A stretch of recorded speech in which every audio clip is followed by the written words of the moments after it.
What if Goku never hit his head? Dragon Ball's main character is a kind-hearted Saiyan who's quite different from his war-prone race, and that kind-hearted purity is what set his life on its current course. Goku's purity and kind-heartedness arose from a traumatic head injury he suffered as a child. So what would happen if he never hit his head in the first place? Spoiler alert, everything changes for the worse. Goku, or rather Kakarot as his parents named him, crash-landed on Earth after his father Bardock sent him away to avoid the impending doom he sensed. Shortly after Goku was sent off, Frieza destroyed his homeworld, ending the lives of everyone on it, including Goku's parents. His father had chosen Earth because it was a safe planet, one where he imagined Kakarot could grow up safely. When Kakarot's space pod crash-landed in Mount Paozu, an old man who lived there named Gohan rushed to the scene to see what it was. Discovering the young boy in the pod, Gohan picked him up and named him Goku, adopting him on the spot. He put Goku in his basket and carried him away, setting in motion the story of Dragon Ball. When Gohan first adopted Goku, he was very rowdy and liked to fight a lot. This all changed one day when, as they were walking by a waterfall, Goku fell out of the basket Gohan was carrying him in, and fell deep into the ravine, smashing headfirst into the ground below. This fall would result in Goku being bedridden for quite some time as Gohan nursed him back to health. When Goku finally came to, he was completely different. He no longer had that fiery attitude, and was instead the calm, sweet Goku we know today, though he could certainly still get mean when pressed to. So, now that we know the story so far, what would actually change if Goku never hit his head? Well, a lot. For starters, Grandpa Gohan was Goku's first martial arts teacher, so we don't know what type of skills Goku would have developed if he didn't listen to him. Even though Saiyans have natural talents for fighting, almost all the strongest Saiyans in the series are shown training as children. Goku by Roshi and Kami, Vegeta against Cybermen, and Broly with his father Paragus. On the other hand, Goku's brother Raditz was way stronger than him even after all his training, so maybe a life of constant fighting was the way to go. After Grandpa Gohan died, trampled underfoot by Goku in his savage Great Ape form, Goku lived a peaceful life on Mount Paozu, hunting and gathering to fulfill his needs and keeping the 4-star ball in his grandpa's honor. Since Saiyans are not sentimental people, Goku probably wouldn't have cared about the 4-star ball at all, and thus may have never met Bulma when she came to look for it. Even if he did, Goku was only kind to Bulma because his grandpa told him to be nice to girls. No bump equals no kindness, so this Goku wouldn't care to help Bulma find the Dragon Balls. Once he found out that the orbs granted wishes, he would probably just kill Bulma, steal her Dragon Balls and Dragon Radar, and go find the rest of the balls himself. Goku's journey for the Dragon Balls would have been a lot more violent than in the original manga. For example, rather than saving villagers and getting the 6-star ball as a reward, he'd just take it by force, killing the villagers the same way Vegeta did on Namek. On his journey to collect the Dragon Balls, Goku would end up coming across Master Roshi, proud holder of the 3-star Dragon Ball. In the original series, Roshi was more than powerful enough to kill Goku at this time, even if he turned into a great ape, so the fight wouldn't go well for Goku. However, Roshi probably wouldn't kill him, so after the fight, Goku would likely come back stronger at a later date.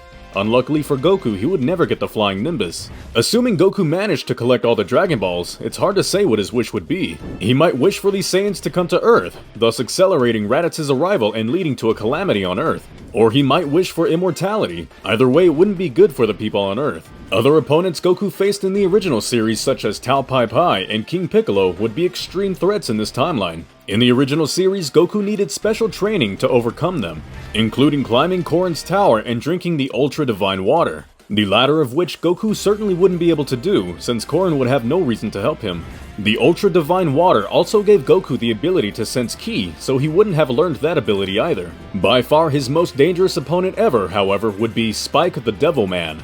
Spike has an attack named the Devil Might Beam, which can defeat any opponent, no matter how powerful they are, by multiplying the evil in their heart until it bursts open. In the original series, Goku survived being hit by this attack twice due to his pure heart, but such an attack would certainly kill him in this timeline. The only way for Goku to win would be to beat Spike before he is pressed to use his ultimate attack. Assuming Goku did somehow beat all his original opponents, the show would still grow more and more different. Gohan wouldn't exist and Goku would likely join Raditz when he came to Earth.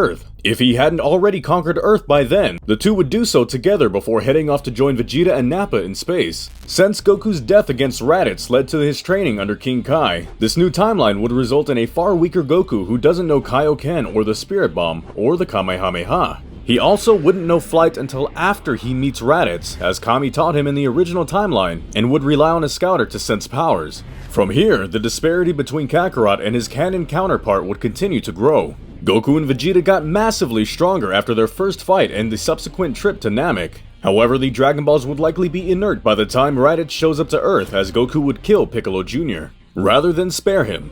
As a result, the Frieza Force wouldn't know about Namek's connection to the Dragon Balls, and the entire Namek arc wouldn't take place. Goku would never become a Super Saiyan, as Toriyama states that a gentle spirit and a high battle power are needed to cultivate S-cells, the cells responsible for turning Saiyans super. Since Goku would have both an ungentle spirit and a much lower battle power if he never hit his head, he would never become a Super Saiyan. If Goku never became a Saiyan, Frieza would continue to reign for at least a few years. If Dr. Gero survives Earth being conquered, he might just build androids to overthrow the tyrant, thrusting the Red Ribbon Army into Galactic Empire status. Otherwise, Beerus would just kill Frieza sometime after he wakes up.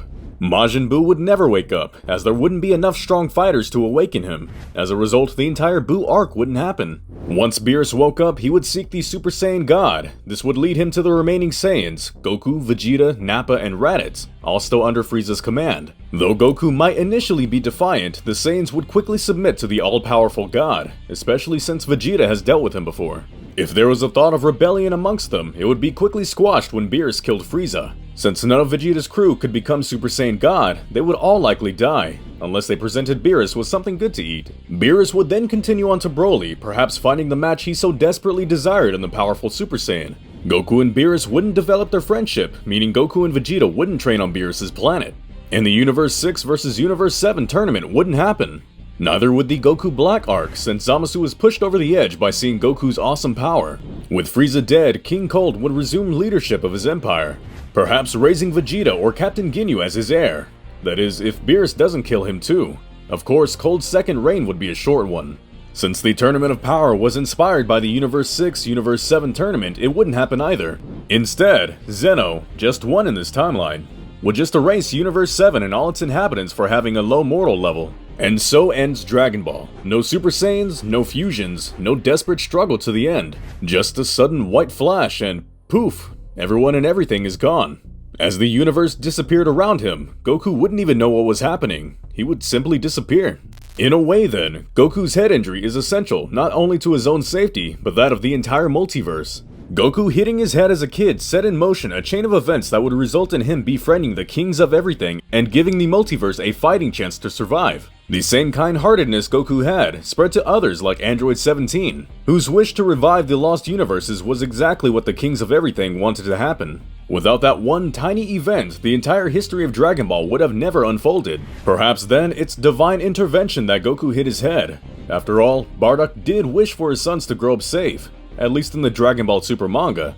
Little did he know that one wish may have been the most important one ever made. Oh, and as far as GT is concerned, the Earth would be absolutely cooked after Pilaf made his wish on the Black Star Dragon Balls, because absolutely no one on Earth would be able to travel throughout the galaxy and recollect them. Even if they had the technology, they simply weren't strong enough to fight the many titans that stood in between them, such as Lud and Rildo, who were more powerful than Majin Buu. Even if Zeno doesn't nuke the universe in this timeline, Earth just cannot survive. Accordingly, Baby never takes over the Saiyans, Super 17 never exists, and the Shadow Dragons don't show up on Earth. GT mentions that the dragons have shown up in other places before, so maybe they'll show up someplace else down the line and fight some other poor unfortunate souls. So that's it. That's what would happen if Goku never hit his head. The bright and cheery adventure comedy that we all know and love would end in dim desolation. What do you think would happen though? Be sure to write all your thoughts below and leave a like if you enjoyed the video. Tell us any stories you'd like to see done in the comment section, and be sure to subscribe for more. Until next time, thanks for watching DB Hype.